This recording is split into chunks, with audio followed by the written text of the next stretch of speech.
Yes, I know I should have uploaded this sooner considering it was the mid-season finale, but if you want to know the truth, the Doctor did say that he would get me back in time to film an immediate reaction video. It seems like he was a couple of days off. At least it wasn't a year. So anyway, I'm here reviewing A Good Man Goes to War, the most recent episode of Doctor Who. If you do only watch on BBC America, then it won't have aired yet, and if they don't show Doctor Who in your country, then I think you should move. But it was a mid-season finale. It was a mid-season finale, and initially I had this really intense, amazing reaction to it. I thought it was really great. So first and foremost, I'm going to talk about the big reveal, as it were, of River Song. Obviously, there have been loads of theories floating around over the past few weeks, and since she appeared, of who exactly River Song is, and her being Amy and Rory's daughter was definitely one of them. And it wasn't really so much the fact that she was their daughter that appealed to me. I mean, obviously, I think it was done really well, and I think Alex Kingston was amazing in this episode, and I think River Song was much more likeable in this episode than she has been in any other episode prior to this. And you guys know how much I dislike her. The way it was revealed was done really nicely, like with the only water in the forest is the river. With the material, with it sewn, seeing the TARDIS translator work. Gosh, that whole cot scene was just beautiful. That was just some really nice staging. The episode as a whole, I'm not exactly sure how strong it was, but I enjoyed it and I enjoyed watching it.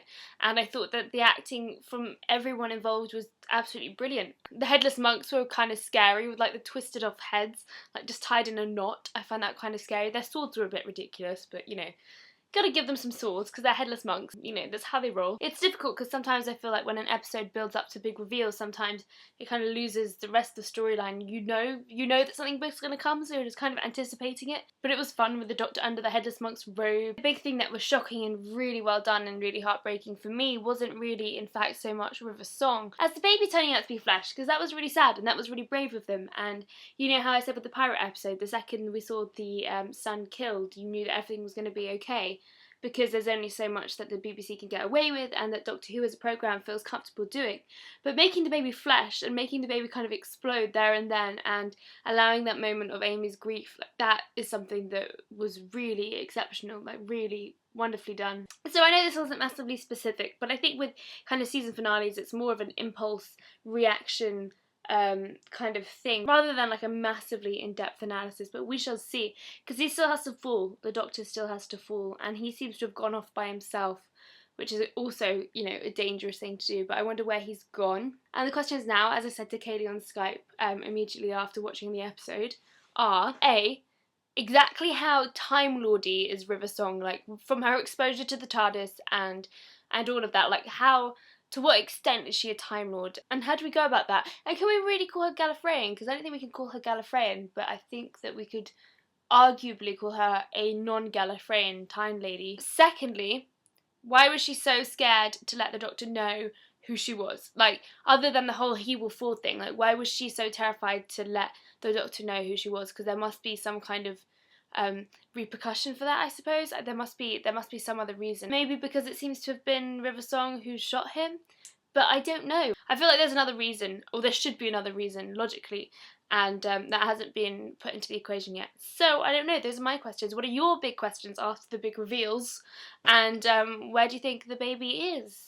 And I just say it's something that I really liked that I just remembered that I always meant to say. In the series finale for the 5th series, I felt like Stephen Moffat bringing all these creatures in up in space who are ready to like wage war against the Doctor, and that's why they put him in the Pandorica, blah blah blah. I feel like that was very kind of poorly done, and I didn't really feel like that was happening so much. Whereas in this case, the kind of Star Wars appeal of it, I feel like it was a lot better integrated with the Cybermen and then the Doctor going to collect all his debts, and I thought that was really interesting. But occasionally I thought that the story lent a bit too heavily on that as an interesting subject, rather than treating that as much as something that just happens. But that's what I liked about the Cybermen, because they were just kind of like, oh yeah, Cybermen, you know, casually patrolling parts of the galaxy. And Arthur Darvill, in his Centurion costume, I enjoy that. And when the Doctor speaks baby. Oh, now everything's coming back to me. But my question with that is, if the TARDIS translates everything and the Doctor can speak baby, then does that count as a language that for some reason doesn't translate in their minds? Or does it technically translate as we kind of grow to understand like baby's needs and desires, and we kind of learn to speak baby, but not really in the joking way of bow ties and milk machines and stuff. I don't know. What do you think? Let me know in comments and video responses. Allons-y, Alonso.